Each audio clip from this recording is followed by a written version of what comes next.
Box office కు రెండు పండుగలు, ఒకటి ఉగాది, మరొకటి రంజాన్. ఈద్ అంటే బాలీవుడ్ కు సల్మాన్ సినిమానే గుర్తుకు వస్తుంది. ఈద్ కు భాయిజాన్ సినిమా చూడటం అనేది హిందీ ఇండస్ట్రీకి సెంటిమెంట్ గా మారింది. ఈసారి కూడా సెంటిమెంట్ రిపీట్ అవుతోంది. సల్మాన్ ఈసారి సికిందర్ గా మారాడు.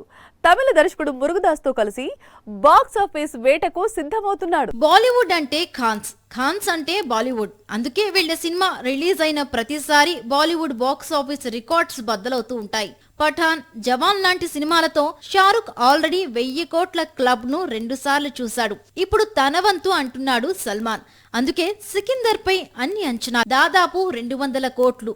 పైగా మురుగదాస్ కెరీర్ బిగినింగ్ లో రాసిన story. Bollywood latest heart throb Rashmika heroine. వీటన్నింటికీ మించి ఈద్ కు భాయిజాన్ మూవీ మార్చి 30న బ్లాక్ బాస్టర్ అందిస్తుందని హిందీ ఇండస్ట్రీ చాలా ఆశలే పెట్టుకుంది. సినిమా రిలీజ్ అవుతూ ఉండడంతో మూవీ మినిమం 50 కోట్లు ఓపెనింగ్స్ అందుకుంటుందని ట్రేడ్ వర్గాలు అంచనా వేస్తున్నాయి.